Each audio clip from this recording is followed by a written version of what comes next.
of sensing danger, reacting to danger, and alerting others to danger. They didn't know quite what predator might be lurking in the bush or attacking them, but they would probably have developed some sort of squeal that meant very dangerous animal, and that this composite image actually, and he goes into a very sophisticated argument as to how this all occurred, was in our brains for millions of years, and that it manifests itself, this brain dragon, in art and in primarily art and architecture at certain times of cultural stress. So that for him, the image of St. George piercing the neck of the dragon, that dragon goes all the way back to the early Pleistocene, and it represents danger and threat of whatever kind.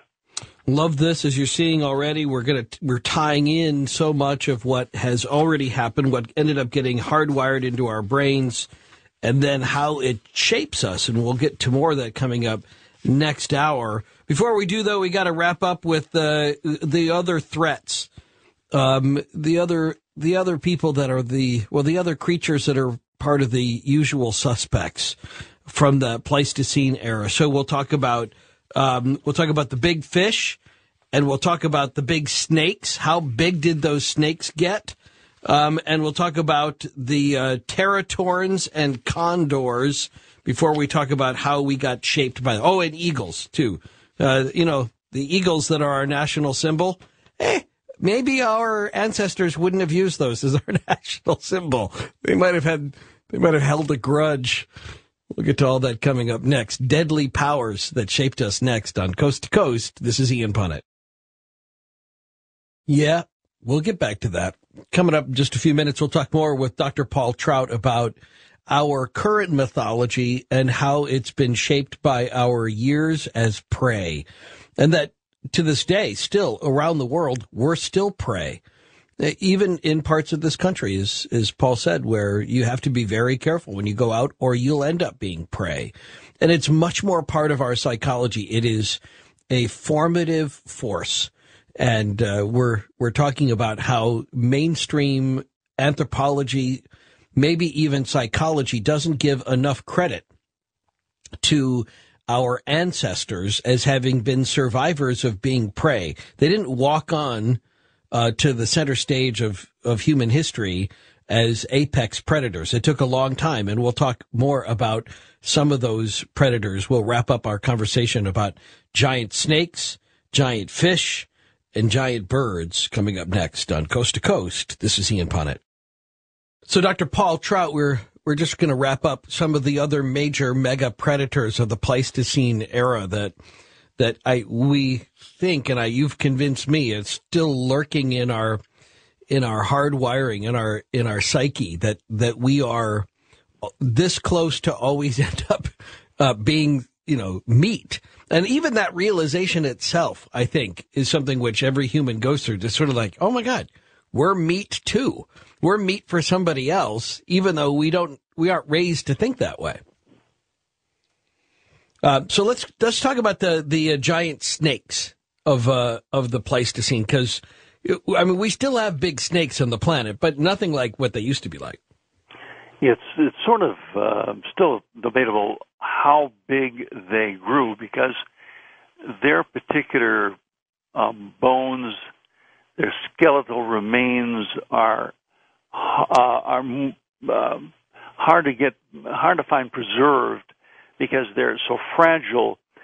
But there was a finding in Egypt, and the snake skeleton measured 42 to 65 feet long. It's a little hard to know how much of it was compressed and found, but at any rate, between 42 and 65 feet long, which, when fleshed out, would mean that snake had a diameter of 18 inches and probably weighed 800 pounds. Oh, my God.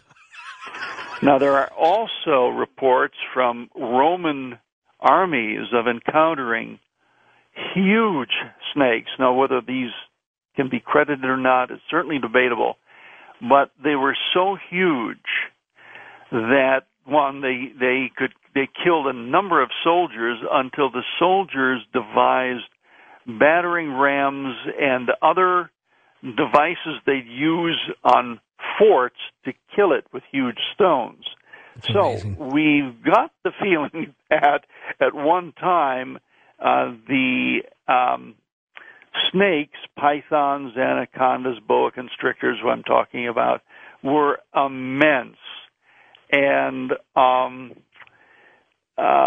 we still, that might explain the especially frightening mystique that surrounds these creatures. We know that primates have a visceral fear of them, and we probably have something still left of that in our own head. In Mexico and Central America, they mythologize these creatures in huge, hundreds of gigantic stones carved in the form of snakes. And what's really interesting to me is that they are usually shown with open jaws, inside of which is a human head. This has now often been interpreted as the shaman emerging from the snake or wearing a snake skin. And that may be true to some extent, but I think it also captures the very practical realization that we often went down the throat of those snakes, and right. Maybe a few escaped and lived to tell about it. Well, but it's interesting that you should mention, I mean, the relationship between ancient creatures and then mythology. And I know this touches on a sore subject for some people, but I do think it's interesting that we think of in Western Judeo-Christian culture, for that matter, Islam, that the discussion about the serpent, about that it was a snake, which was our adversary from the very beginning, and would be the something which was the adversary, especially for women, as laid out in the book of Genesis, and how that in other cultures it wasn't going to be a snake. It might have been a bear, or it might have been a jackal, or it might have been something else. But in our creation story, it's a snake. Well, hell, if they're 65 feet long. Around, that probably explains. I mean, and they're silent killers too, which is the other part of this. Is so many of these beasts that you talk about, they don't give you any warning. There was no way of telling that, and suddenly you were alive and then you weren't, or suddenly you were there and then you were gone. Python attacks on infants and children in Southeast Asia today are said to be almost too numerous to recount individually. So there is a very lively fear and a very grounded fear of these creatures. And I think you're right there. We even find some myths in the Arctic region that posit a dangerous agent or a devil-like creature that is a serpent, where they could never have seen one, and yet somehow that image is in their mythology. Yeah, very interesting. So then we add on that all of the attacks, that can happen from the trees, from the ground, from the water, and to go back to it, from the air, because these giant condors, these eagles, these teratons, these could carry away a human being. And we were smaller back then, right? I mean, that we know that we weren't quite as heavy as we are or as tall as we are as a species, but our ancestors could easily be carried away. Yes, they could. I have an image in the book comparing the size of a human and then an eagle, a condor, and a teratorn, which is now an extinct bird. It was called monster bird, Teratornis, monster bird. And these were the bodies. They weighed 50 pounds, had huge wingspans, and they could lift people right off the ground. And what's interesting is we must assume that these were very dangerous predators of our early ancestors, because even in reduced form today, eagles are very dangerous predators of apes and monkeys that live in Africa. They can hit them with such force, 5,000 feet, impact of about 5,000 miles per hour, computed to be 5,000 miles per hour. They can hit them so hard that the talons literally go through the creature and circle out in front of the creature. And so if this is still going on today in Africa, if predators are still, these avian predators are still taking their toll of primates, well, they certainly must have done so in the Pleistocene. And in fact, we do have a skull or two that do show the holes made by a eagle-like predator. Yeah, and then and the giant fish. So even there, we're trying to wrestle ourselves some grub, or do we become grub for somebody else? That's right.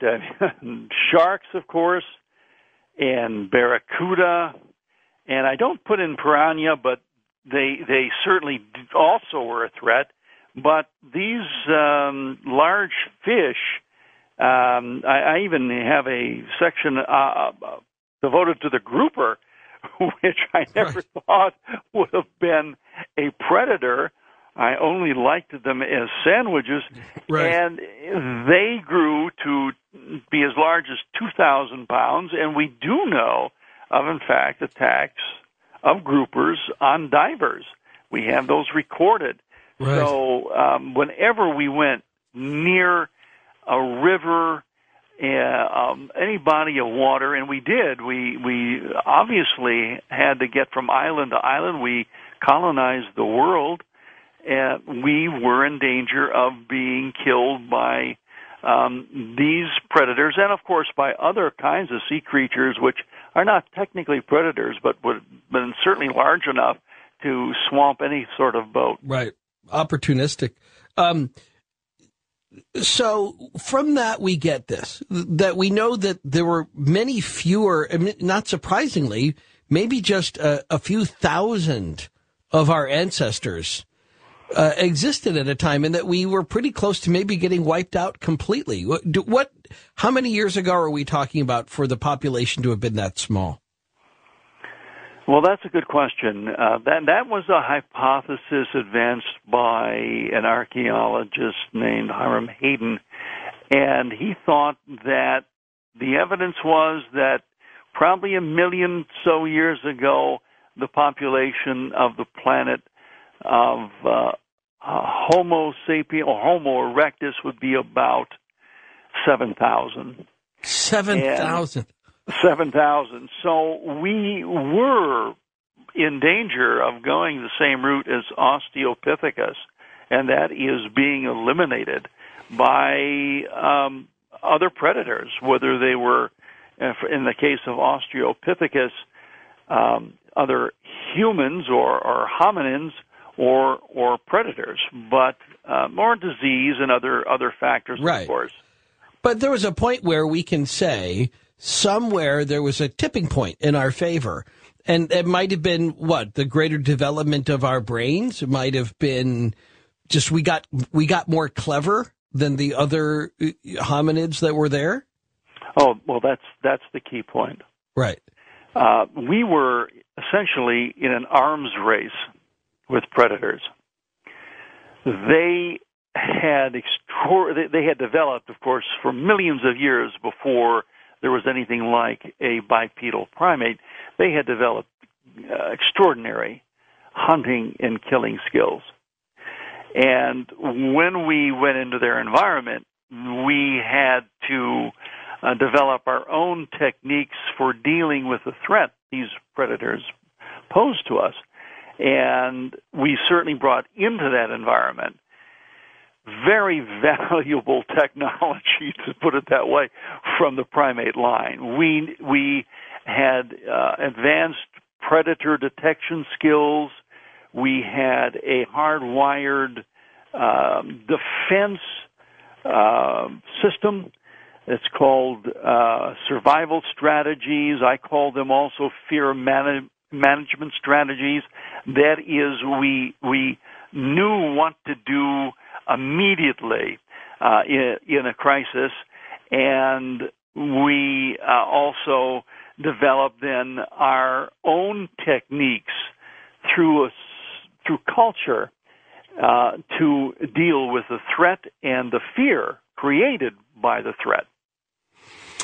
Very interesting. Again, we're talking with Paul Trout. Deadly Powers is the name of the book, and it speaks to the theory that we were much more shaped by being prey than we were predators. And this goes back then to perhaps to all sorts of weird things that we can't quite explain about ourselves.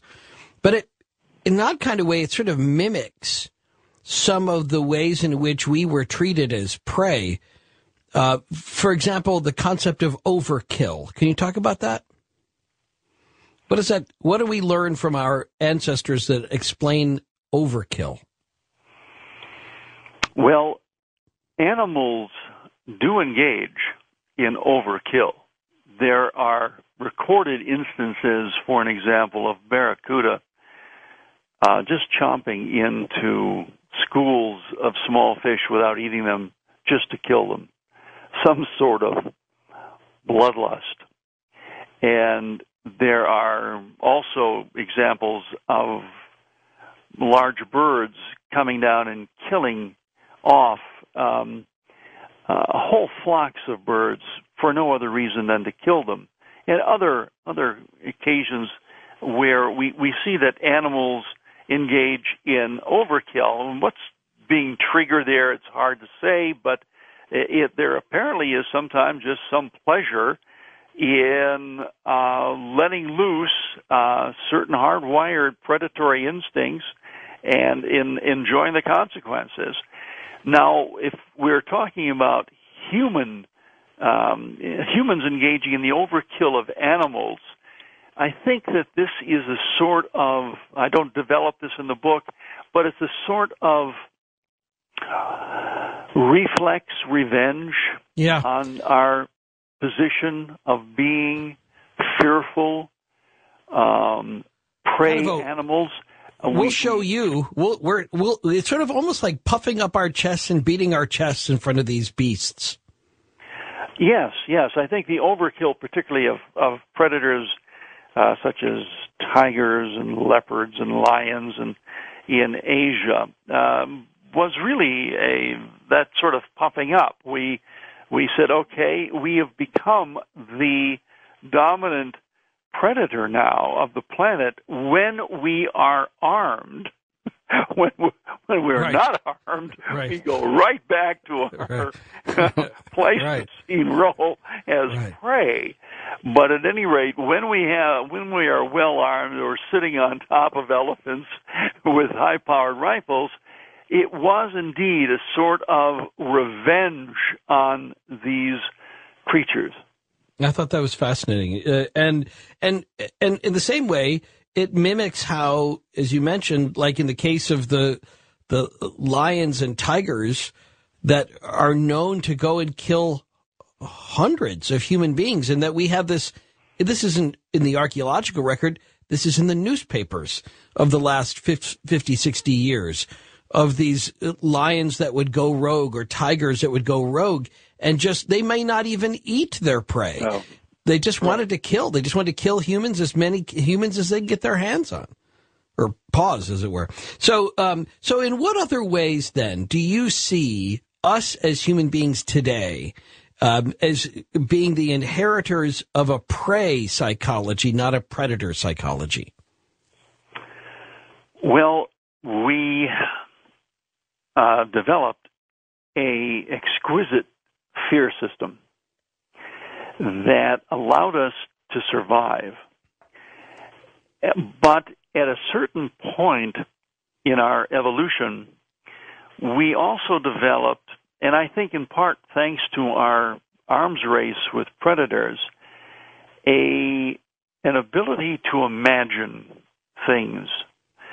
I call it the mythic imagination. Others call it the creative imagination.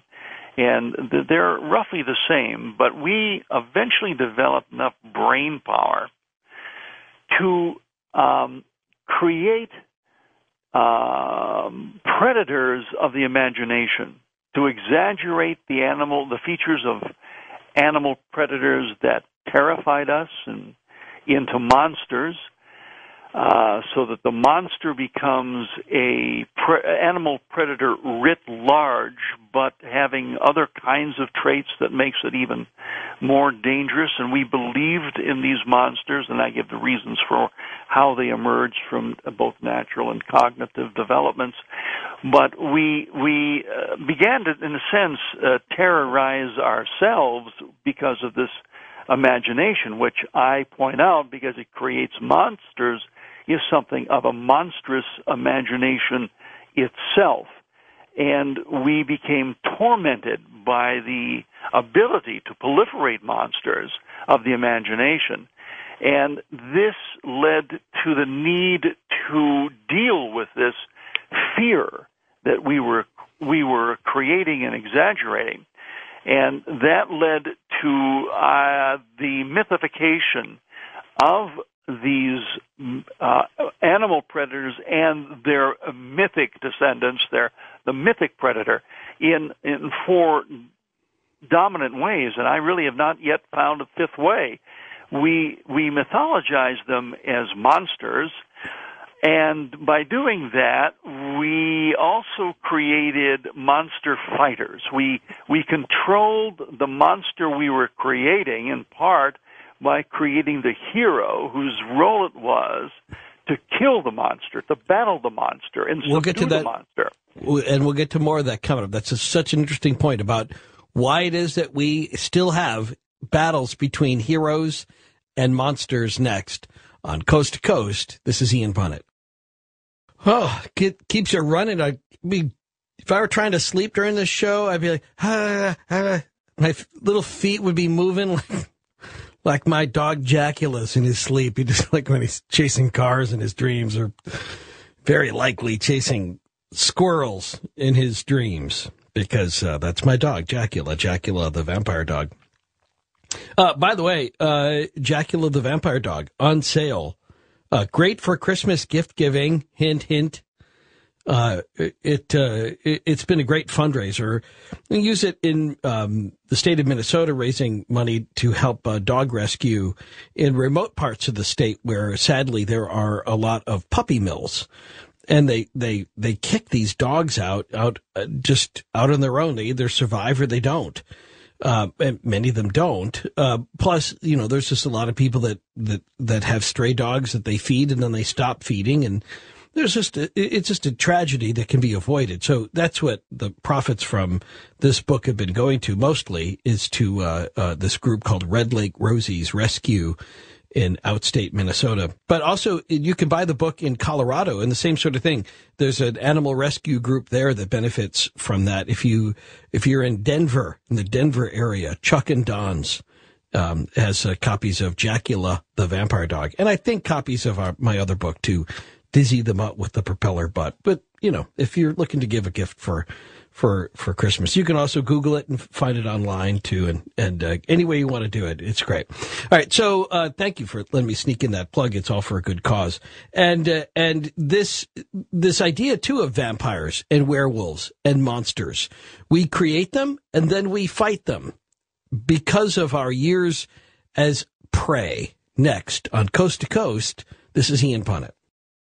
So I was talking with Dr. Paul Trout, who's a retired professor of English from Montana State University, about the connection between our mythology and our years as prey, not as a predator, but as a victim, as something that ran in fear, and something, and a species which still does. Where if it weren't for our technology, who knows where we would be when it comes to the predators of the earth, and it's all described in the book Deadly Powers. Fascinating. So going back to the earliest cave paintings, where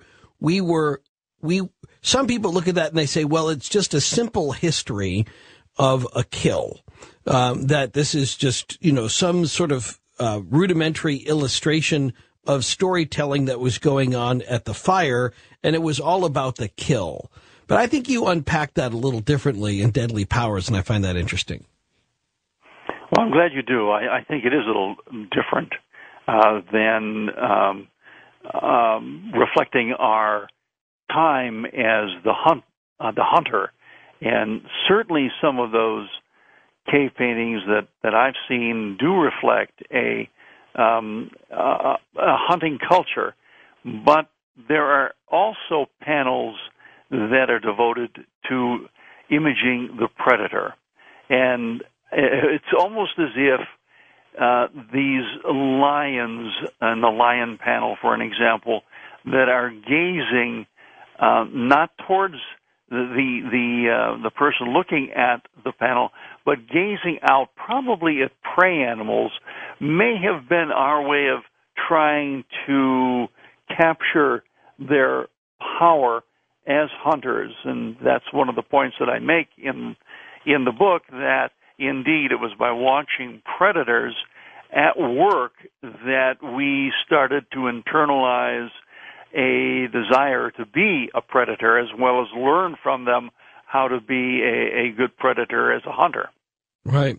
And I'm one who finds it very easy to relate to monster stories, love monster stories. I'm rarely scared by them, but in a way, there's an expression I learned in seminary that nobody's more obsessed with sex than the Puritan. And so I find that to be kind of oddly fascinating, that we obsess with the thing that we deny ourselves the most, maybe. And in the case of this, I love monsters, and yet I'm never scared by them. I mean, or I just don't, I go to monster movies and I'm never scared by them, and I always want to be scared by them. So what is that? I was trying to look for insight on that based on your theory, and I'm trying to come to grips with my obsession with that, and whether it speaks to something inside of me that wants to be prey again. Do I want to go back to being predated, as it were? Well, there are a couple things going on there, I think, Ian. To go back to what I was saying before the break about the monstrous imagination, and that might help answer that in part the question that you just asked. There was a point when and there's theories about when this happened and why it happened, and I do cover those in the book, but we certainly developed the ability to create monsters that is counterfactual and counterintuitive creatures that were really animal predators writ large. Monsters, in essence, eat us. They also frighten us, but they eat us. Well, we were able, for both good and bad, to create these through the imagination, through the mythic imagination. And we, in a sense, when we did this, we added to our torments. We inflicted these fears upon us, and I talk I give a couple examples of cultures that were literally undone by their fervid mythic imaginations. The Inuit, for an example, created so many monsters lurking in their environment that they couldn't explore their environment to find fish and game animals. And that then when Europeans came into the area to compete for the food, they had an upper hand because they had no such fears about going into this lake or that lake, whereas the Inuit were terrified. And some people at the time even commented on the handicapping fears that they had. The Japanese at one time went through the same thing, and the government had to forbid them from talking about ghost tales because they were adding to their fears. There were other examples in culture of the mythic imagination running amok. The problem with the mythic imagination, it has no built-in rheostat, one might say, that creates a sort of a healthy number of, or a therapeutic number of monsters in order for us to sort of vent our fears through them. It simply proliferates them. There's no way of stopping them. And and what I suggest in the book is that sometimes there was a sort of awareness in us that this was happening to us, and that the monstrous imagination created monsters in a way to deal with its own creation of monsters. So it created, what's interesting about monsters, and this may be tying into what your own reactions, is that although monsters are enormous and incredibly voracious and every way our superiors, almost all the time they are, or at least can be, subdued by clever and often very imaginative heroes and tricksters. So it's as if the monstrous imagination was working on itself to control itself by imagining not monsters, but heroic, imaginative characters who could indeed deal with the production of monsters from the mythic imagination. And of course, I focus on two, and I think that pretty much covers the territory. That is the mythic hero who battles the monster, Heracles, the hero twins of Popol Vuh, Gilgamesh, Sigurd, Sigmund. Every culture has an assortment of heroic figures who are mythic, who have the power to subdue and kill in all kinds of ways the monsters that the imagination is creating. And then I also talk about the other mythic character, the mythic trickster, whose job sometimes is to kill the monster, sometimes by tricking him, gaining entrance into its body but packing in a couple of knives so that when it is swallowed by the monster, it can cut the heart or carve its way out of the monster. But sometimes simply outsmarting the monster to make it enfeeble, to wear it out, as in sometimes the stories of Wildcat and Great Rabbit, where Great Rabbit leads Wildcat on all kinds of chases until Wildcat expires from exhaustion. So it's yes, we are intrigued by monsters, but we're so fearful of them that we create human agents or human-like agents that can deal with our monstrous spirit to keep it at bay. Do you watch modern movies? I mean, do you go to the theater a lot? I do. Okay. If that motif of the hero going inside the monster and killing it from the inside out is used all the time. It's the ending of the original Men in Black with Will Smith and Tommy Lee Jones. That's right. It's in the movie Hellboy, which I like the comic book genre, and they use that same idea in Hellboy. And that idea of going into the beast, coming in armed, and killing the beast from the inside out. It's such an ancient, sort of literary turn in these hero stories. And every time it starts, I'm like, oh, I can't believe they're going to use this again. But I'm almost like every 5 or 6 years, somebody uses that again. And I think that is so interesting that keeps coming back as being a way of getting out of these conflicts between the heroes and the monsters. I speculate that this motif in going into the belly of the beast, as I put it, may have actually sprung from experiences where, for an example, a python grabs a village member. Now, this is going to be a very slow and very noisy kill. The python will be ingesting this person gulp by gulp as the person screams and fights. It might have been there may have been many cases where villagers rallied to defend the person and pull him out of the belly of the beast, so to speak. And we also have cases where primates have rescued their own from the coils in the mouth of large snakes, sometimes even from the clutches of a crocodile. So that may have been sort of the beginning of this mythic motif. Yeah, very interesting. Again, we're talking about deadly powers, how we were shaped, how our mythology, how even our pop culture is all shaped from our years of having been prey. And this comes up all the time in commercials, in movies.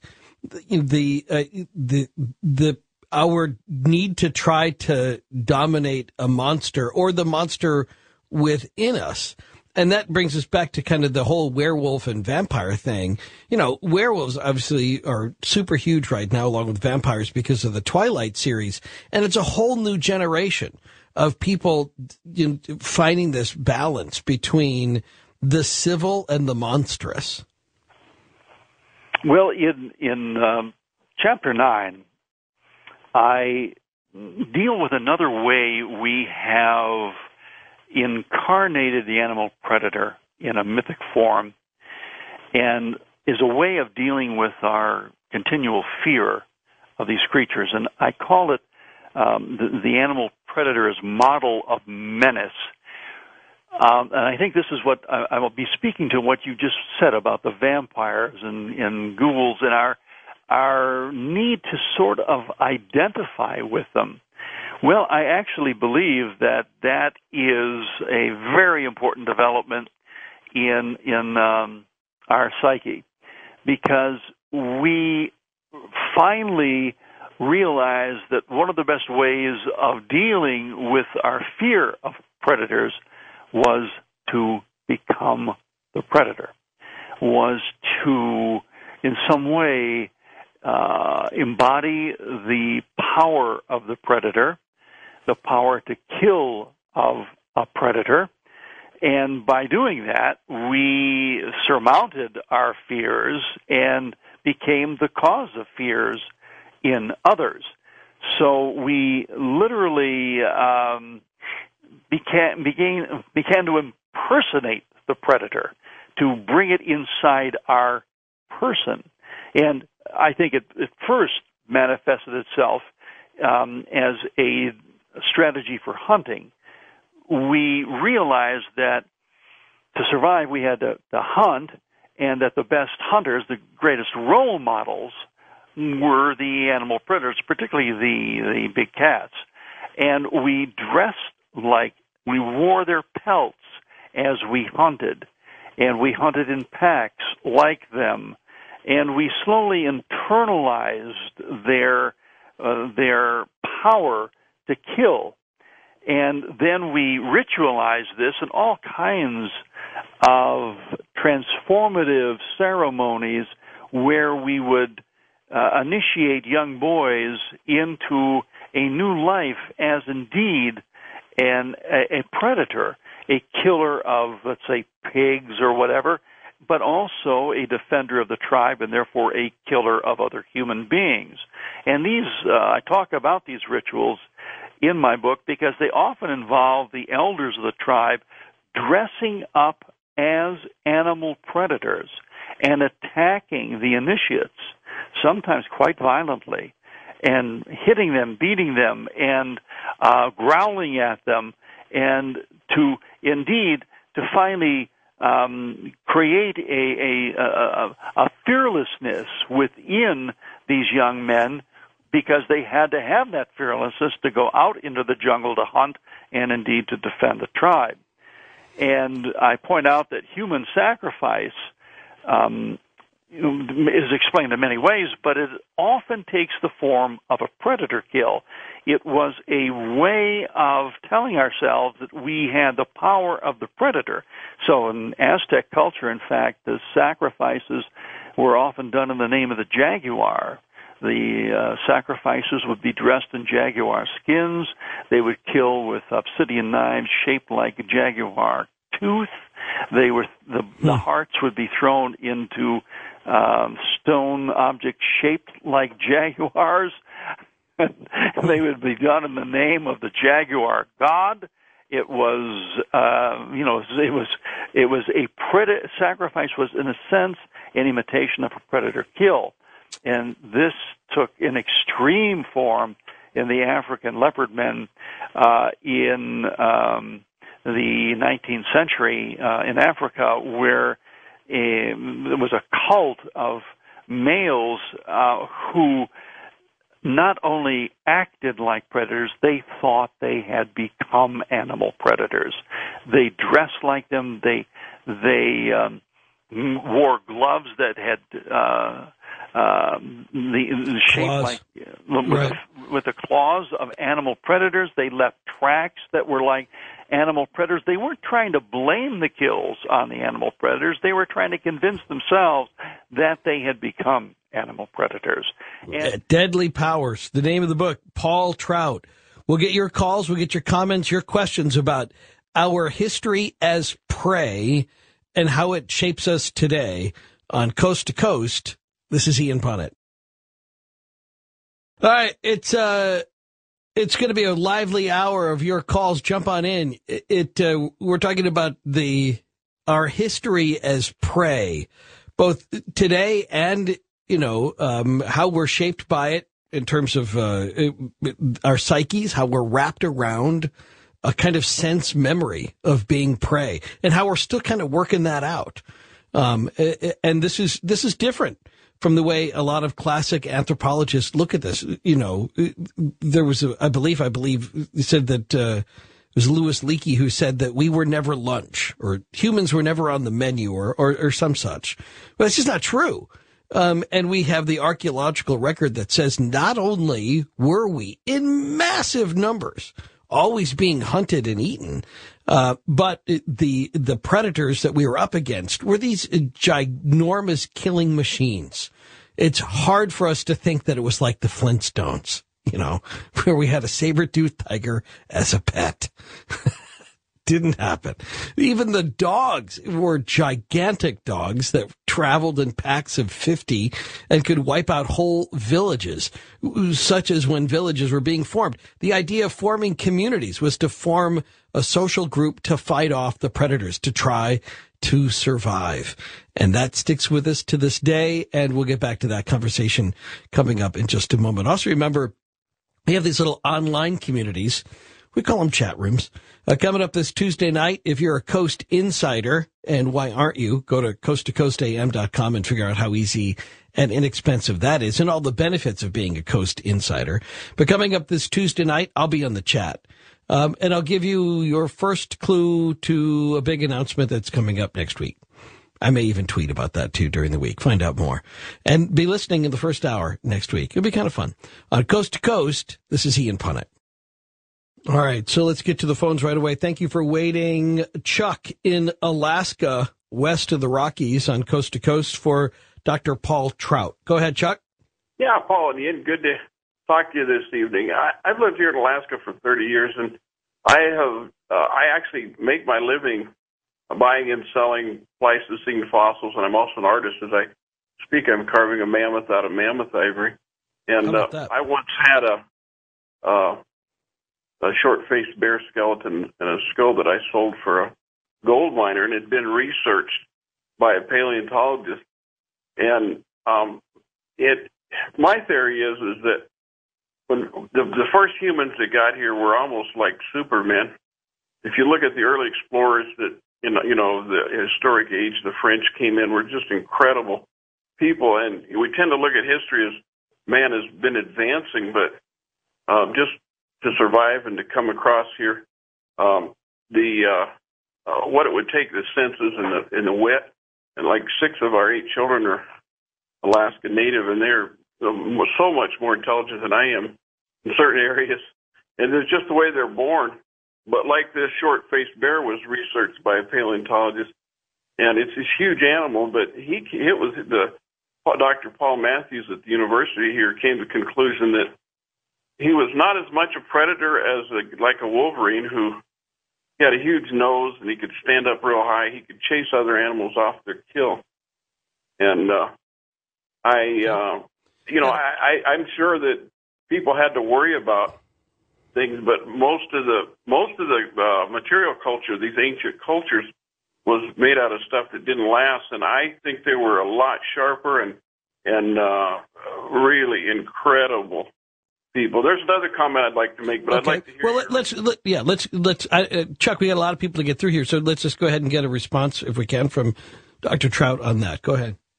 Well, certainly there are arguments that bears were primarily herbivorous creatures, but if you look at Native American mythology, you'll find that they recognized that bears were dangerous creatures and that these creatures would eat them. And they both venerated and feared bears. And the bears caused Native Americans some kind of confusion, because these animals could stand up and walk on two legs. And that made Native Americans think that, well, we are kin to these bears, or these bears were once human, and they still bear these, excuse the pun, bear these traits from the time when humans and these animals interbred and interacted. So this meant that, indeed, the Native Americans had to give them more respect, but they feared them as predators. And I would just say the short-faced bear probably fell into that category as well. Now, as to your point about the resourcefulness of the people who came across the Bering Strait probably about 12, 14,000 years ago, they certainly had a lot of technology they were bringing with them, and a lot of information about animals, a really developed understanding of animals. And we have lost much of that understanding because we don't live with animals like these people did, and some people still do in some areas. I'm not quite sure I've responded adequately to your question, Chuck, but is that good enough now? That's good. We just have so many people that want to get through, and I'll just remind people, put your best point up front, just in case we don't get to a list of points. And Gardner is in Cape Cod, east of the Rockies, on Coast to Coast for Dr. Paul Trout. Go ahead, Gardner. Yeah, hi. I enjoy your idea as mankind as thinking of himself as victim, even if unconsciously. And I have a question for you. Do you have any relationship to Velikovsky and his vision of man as caught in a post-traumatic stress as the result of physical and even cosmic catastrophes?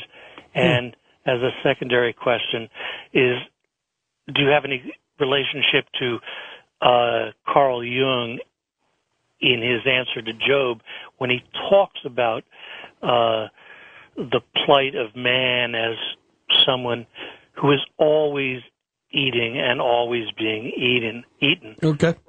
That's good. That's a good response to this. Well, I read Velikovsky, I think, back in 1960, and when was it? Not when worlds collide, but a collision of worlds or something like that, a long time ago. And I know a little bit about Jung, trying to find out if he could answer some of the question I had about the internalization of the inner monster. But I do talk a little bit about about the Stockholm syndrome, the feeling that we are sort of captives to powerful forces that have life and death control over us.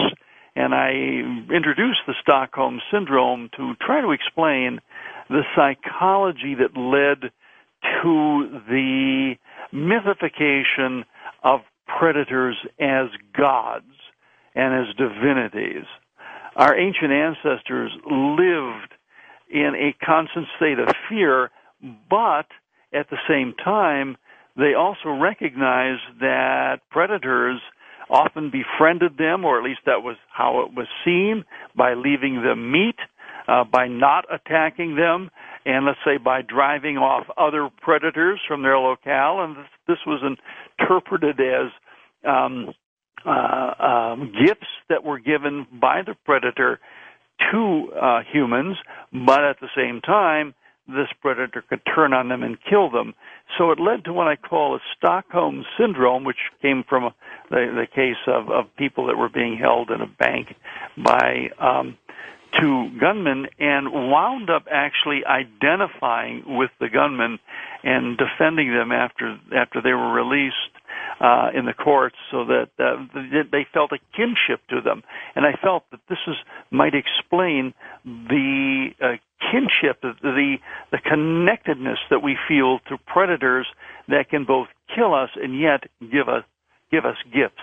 Yeah, we give them their props in a way, maybe as a way to try to control them too. You mentioned the thing about, he said victims. And I don't know that, I mean, I know that we may be parsing words here, but I think there is a difference between thinking of ourselves as victims and thinking of ourselves as prey. I think that's a good distinction. I don't think I ever used the word victims in my book, and it wasn't a conscious intent. It's that I didn't conceptualize the situation quite that way. We had resources, and we had to use those resources to avoid being a victim of a predator, of a kill. And that's how I sort of conceptualized it. Maybe some people see themselves as victims, but it's more that they just see themselves as being challenged to survive.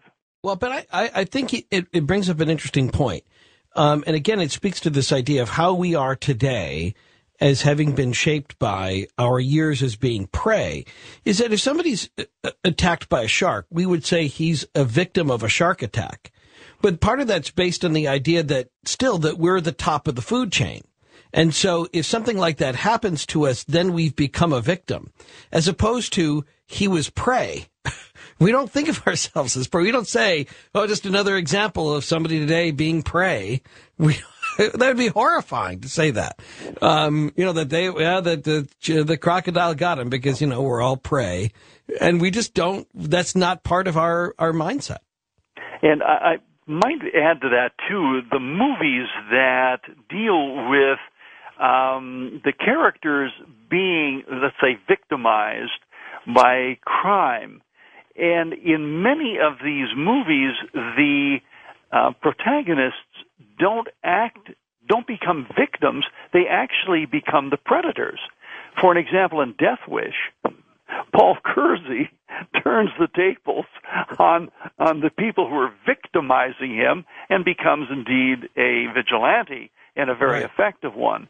In the recent film Brave One, a woman who's lost her boyfriend from an attack of marauding street thugs goes out and becomes a vigilante and hunts them down. And in another film, while she was out, a woman who is terrified by a group of teenagers winds up turning the tables on them. So these characters and these movies don't depict these people as victims. Let's get to Keith, Tampa, Florida, on Coast to Coast. Keith, you're talking with Dr. Paul Trout. Hi, how are you, Ian? Great to talk to you again. And how are you, Paul? I'm doing fine. Thank you, Keith. Happy Thanksgiving to both of you guys, and I hope you guys are doing well and everything's cool. My little take on that, and this is something that Ian pointed out a second ago. You were talking about the sharks. Basically, we have to realize one thing, is that we all live on the same planet, and there are certain laws that man has created that we abide by, that our civilization deals with. And in nature, they don't have to deal with those certain types of laws. And example, let's say a guy goes into the ocean and he goes swimming and he's attacked and killed by a shark or maimed or whatever. And automatically, like in the movie Jaws, the shark is immediately identified as the predator and as the aggressor and the killer. Whereas you have to realize something. My entire point is you're going into their world, and they don't have to live by your laws. They're there to eat, and they're there to survive, and they're not trying to kill you or anything. Dude, you just look good, man. Well, I get that. I think that's the point, though, is that we often, when you say going into their world, part of what I think what Dr. Trout's getting at is the idea of it is still our world. It's not their world and our world. We're prey whenever we don't have our technological defenses, or whether we haven't thought something out enough. We're always this close to being lunch because that we are part of the same world. Fair enough? I'd like to add something else to Keith's observation, and I think, Keith, you might like Chapter 8, because I discussed the predator as kin, friend, protector, and benefactor. And this is what I'm argue here is that we were so fearful when we had to go into the water with sharks and with crocodiles and alligators and all the other animals that live there, or indeed into the woods, that we created a mythology that tried to implicate these animals in our own social rules, our own social nexus. We tried to, but through totemism in particular, we try to say, well, we're kin to these animals, and because we're kin to these animals owe us the same obligations that we owe each other as kin. So that it was a fear management strategy that was attempting to, well, it was a pretense, but it was one that they wanted to convince themselves of the reality of, that these animals were constrained by the same rules that constrained humans. And, of course, when they did go into the water and the animals did eat them up, we had to come up with a mythological interpretation of that, and which would be something like, well, this animal did not know that we were its kin, or this is a new animal that came into our area and did not know this, or it ate this person because this person had done something that violated the kinship laws against another alligator. So we did everything we could to try to avoid the practical knowledge that you have right there. Glenda is in Wichita on Coast to Coast. Glenda? Hello. Hey. You mentioned that you're discussing how our psychology is affected by all these eons of predation. Have I lost Correct. you? Mm-hmm. No, okay. We're just waiting. Okay, how do you stretch that to the point like Washington and Occupy Washington and big businesses with lawyers and little victims? How much of our, like, rape, they say that's not sex, that's control. How much of our psyche is control and control E as a result of this? Fair point. About control and control E as a result of having been shaped by predation. Well, I'm not quite sure I can kind of answer that. I think your friend Barbara Ehrenreich might have something to say about that. The woman who writes the foreword in your book, I bet you she would jump on that topic. Glenda, let me see if I can approach this a slightly different way. In my book, I talk about the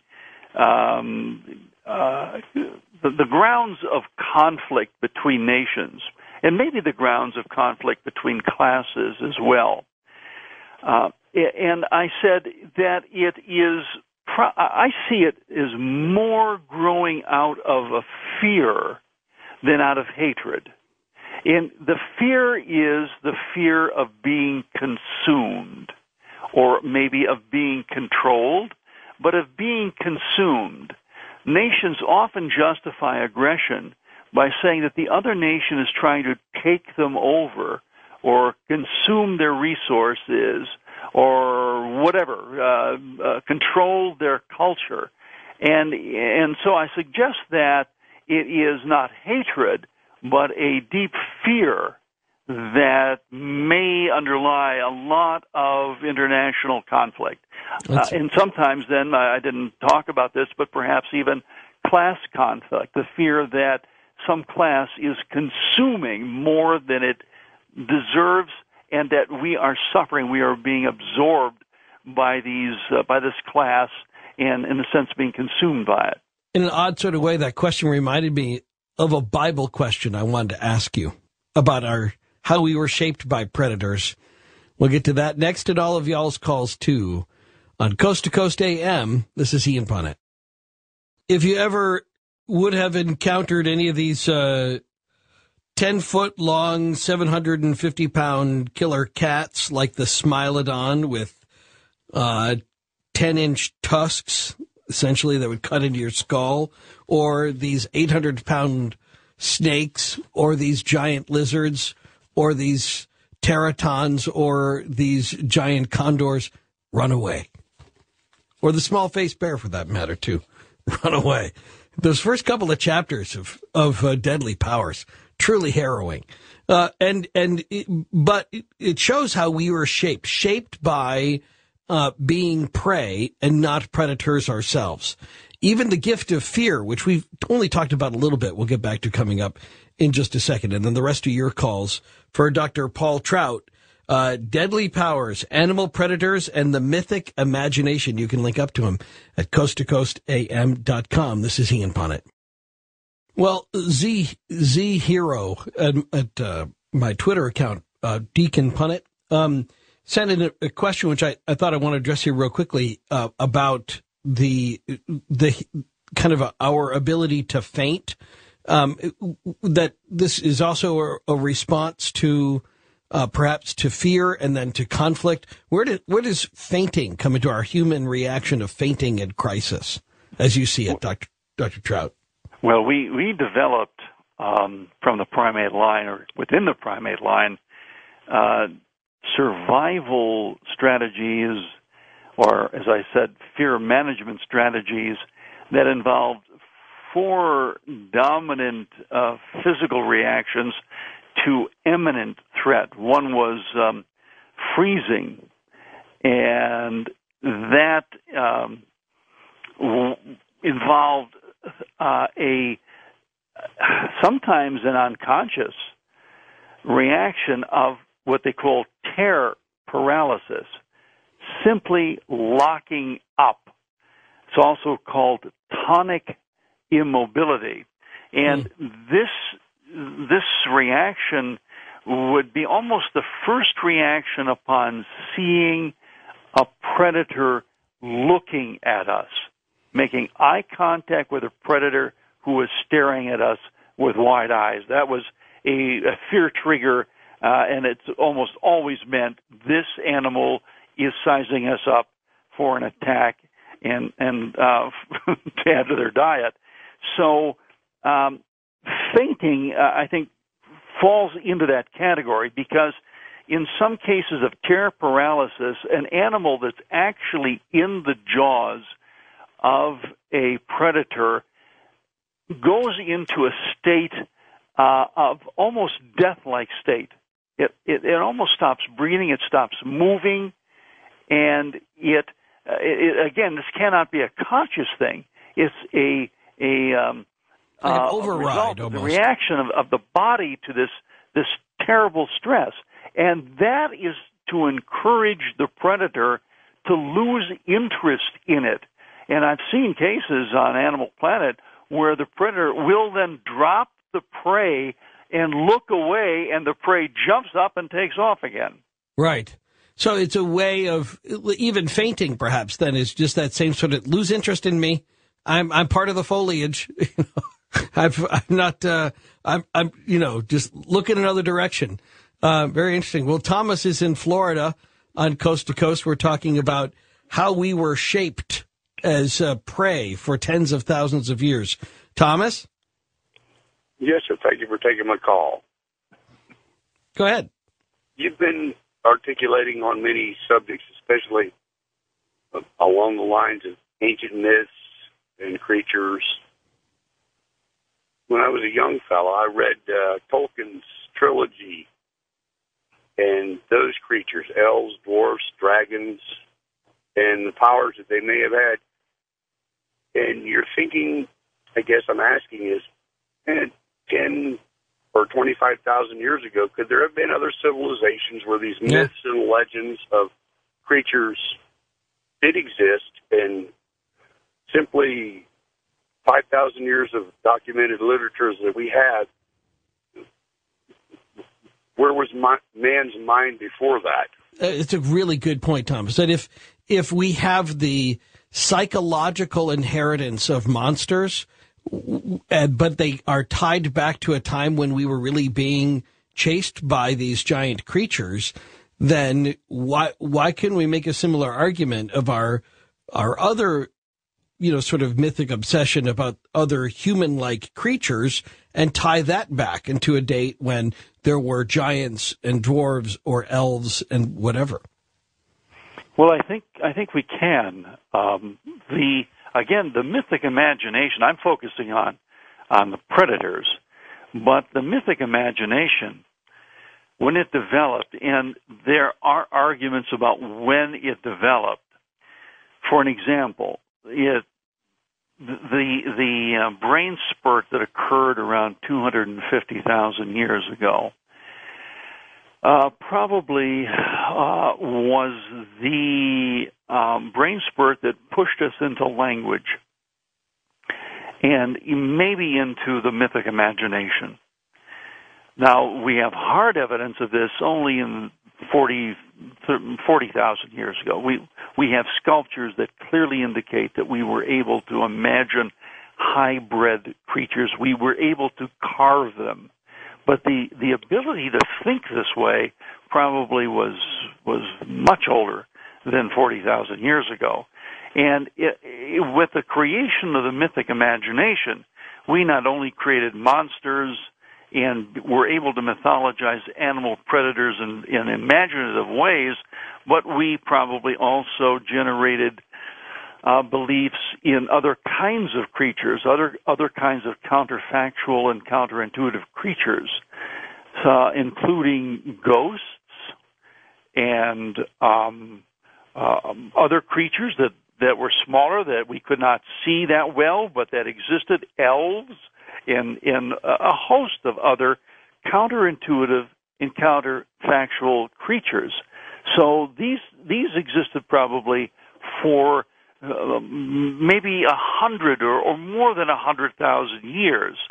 I just didn't focus on them, but certainly they would have been natural products of the same cognitive processes that led to the creation of monsters and other forms of mythic predators. I want to, and then we'll get back to the questions, I promise, real quick. Thank you, everybody, for hanging on for Dr. Paul Trout. But that brings me, I think, in a way, to my Bible question.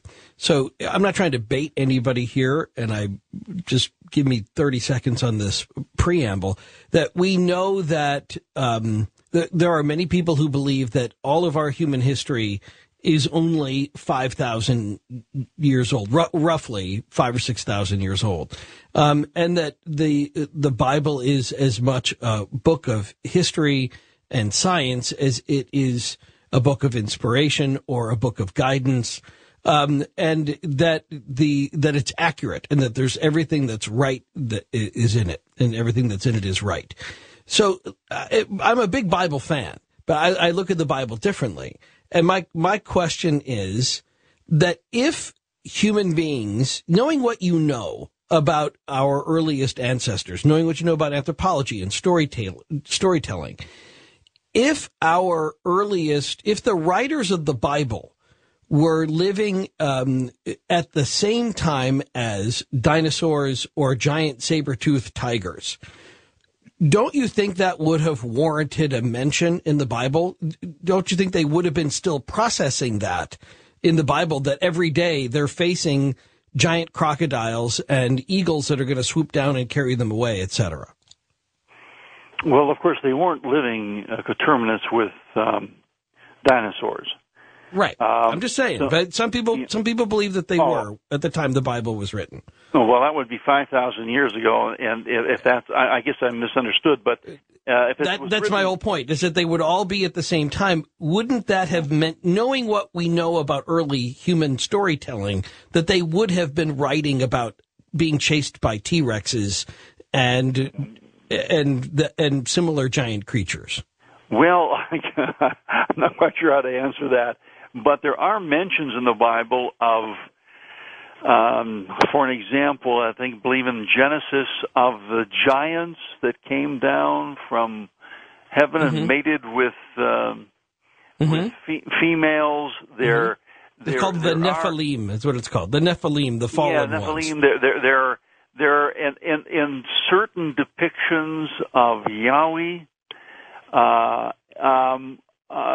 Seem to go back to a time when, as I argue in my chapter called The Predator as a God, when the divinities that we worshipped had predatory traits, were first of all, I believe, predators, but then evolved into agents that were more human but still with predatory traits. And so I think that's the only way I can kind of answer that is to say there are some indications in the Bible of these beliefs that I've been. In fact, I mentioned a couple of them.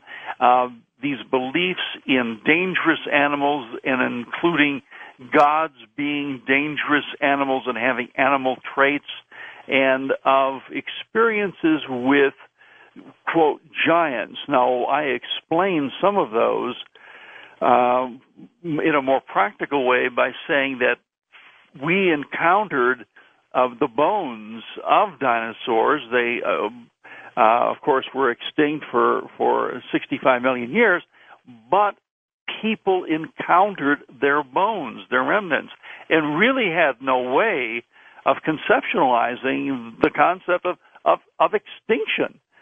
For all they knew, these were just bones of animals that lived elsewhere and had died there.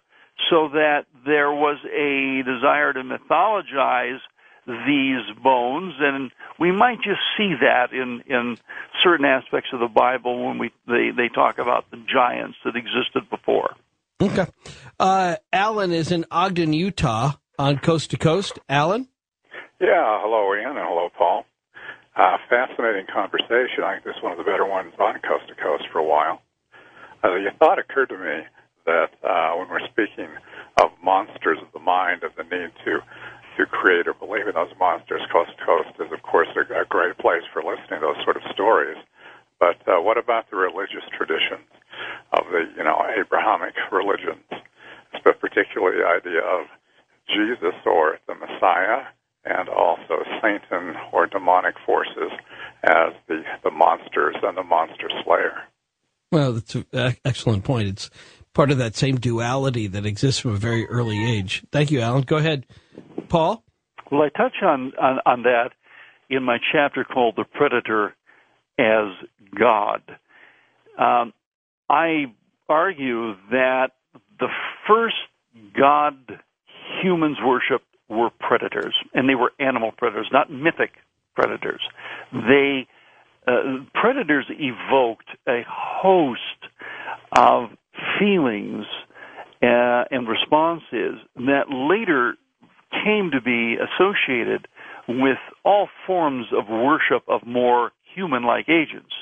And I believe that, for an example, the dread and the fear that we associate with the divine I think it was Otto's work on the sacred, where he talks about the fear that comes with worship of divine powers, and the fact that predators could evaporate into the woods indicated that they were somehow invisible and ethereal, et cetera, all kinds of reasons for worshiping the predator. But eventually, the human mind and human society demanded more from their gods than simply the fear that these animals evoked in them. And there was I have a section called "From Predator Gods to Gods Are Us," and our growing sophistication as a creature, we wanted to identify more with a divine agent that was more like us, that could understand us and could sympathize with us, and that we could control in an easier way. And that is, I think that's how we get to the God of the Bible and of gods, in fact, of all religions.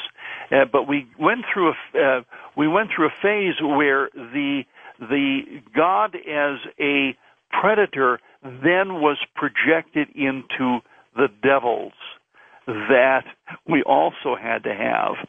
And indeed, some gods, even in Aztec mythology, are almost both divine and devilish. But the devils became the old predator. We're going to have to hustle if we're going to get everybody that's waiting. So let me just say, if we can keep our questions short and our answers short, we'll be able to get everybody in. Daryl? Hi. Hi. As children, we probably read a lot of dinosaur books. We're very fascinated by them. And as I went to college, I started researching why China had their dragon, why there were dragon slayers in Europe. And then I looked in the book of Job. There's two dinosaurs mentioned. One is like a brontosaurus, and the other one is lives in the water and is fire-breathing. And you talk about ultimate predators.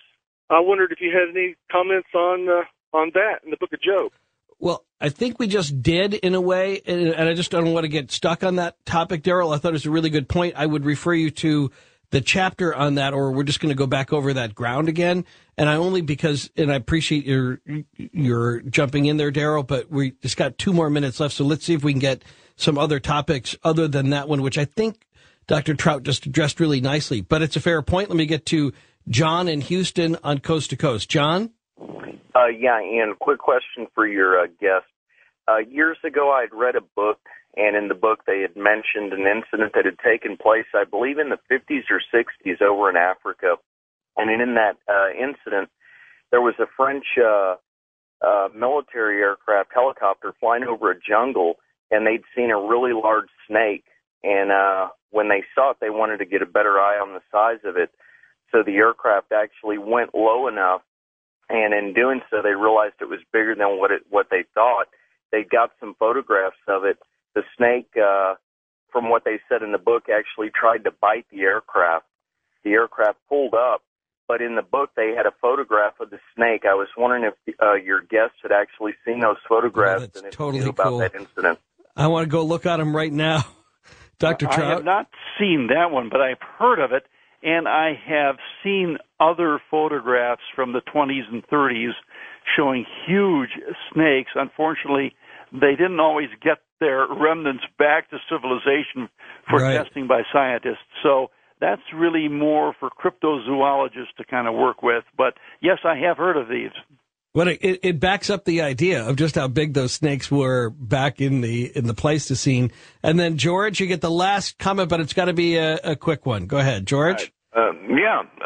How does all this relate to the Bearsark, the bear shirt, and the wear phenomenon, where people take on the characteristics of their totem animals, and it may not just be mental. Where, all right, we just got to get a response based on that. Go ahead. There are some people who actually now undergo surgical procedures to become a predator, to look like a predator. I'm hoping they don't act like one, but they actually go that far. this to me is another fear management strategy. You become you become associated with an animal in order to feel that you are a friend to it and that it is a friend to you. You're trying to implicate it in human interrelationships, and that lessens fear. It doesn't control the predator, but it lessens your fear of the predator, and also, of course, identifying with the predator is another way we overcome our fear of them. Beautifully phrased. Nice way to end it. Deadly Powers, Animal Predators, and the Mythic Imagination. Boy, I'm so enjoyed this book and the conversation, too. Thank you so much for helping us understand us a little bit better. Might explain how everybody reacted on Black Friday, too. Very good. Thank you so much. Have a wonderful weekend. We'll talk to you in the chat on Tuesday night. You Coast Insiders, Deus Te Amat, and I do, too.